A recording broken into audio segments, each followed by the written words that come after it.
Hello everybody, Floppy Hat Photos back here again for our Idiot's Guide to Woodworking, and this also falls into my tip on how to save money and how to be cheap.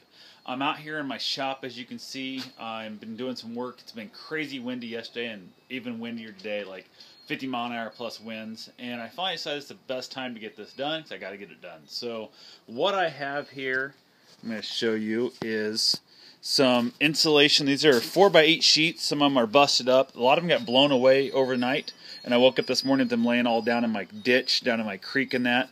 So I decided it was time to go ahead and start getting these put up. So I didn't have that, had to pick them up again, have them all get lost. This right here is my table saw I've been cutting them on. Got my rip fence set up. This has been cleaned up. This is the 4th time I've had it dirty. I've cleaned it up 3 times already. This is just making a horrendous mess in here. Styrofoam everywhere. These are what I used to have up on my ceiling, were these boxes that were screwed up. I still got some up there. I'll show you as I leave here. That's anywhere from about an inch thick, maybe an 1.5 inches thick, up to about 6 inches thick. This stuff is insane how many pieces I got. This all came off the roof of our school building. They put that down, they put the rubber coating on top of it, and then they put the rock on top of that, and they were tearing it out to put the new roof on, and they started over with all new foam. So I ended up with a bunch of this stuff. My uncles ended up with a whole trailer load full also, and I just had it laying out there all summer and decided I need to go ahead and just suck it up and get this stuff put up on there. I've got it where it's wedged fit in most places. Some of them, the rafters are not dead straight, so I had to put a couple screws in there just into the rafter to hold them in place. That's the lines where the tar lines and stuff were, and the rock and the dirt there.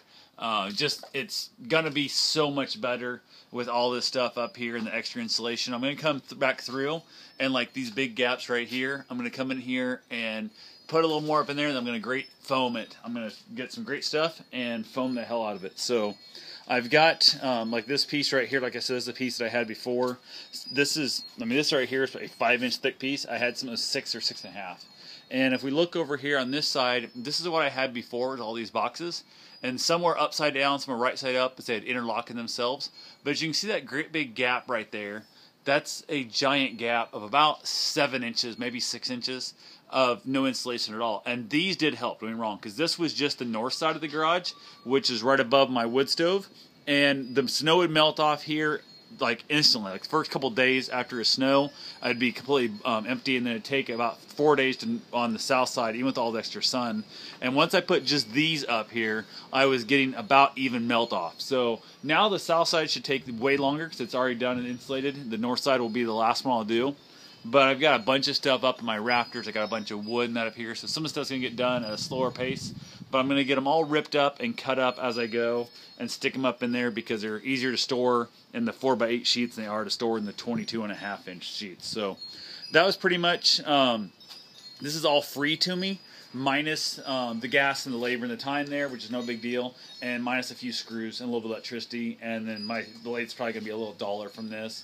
But this is an original stock blade in the saw, and I do have a couple extra blades to replace it with. So I'm not really too concerned. I figure I'll throw a few pieces of wood through it, see if it's dulled out too much or not, and go from there. The one thing that's fun, it hasn't been kind of jamming up. This stuff just doesn't slide well and doesn't cut too truly. But it's been fun. It's been interesting, and I cannot wait to get the rest of this garage knocked out. I've got to do something here.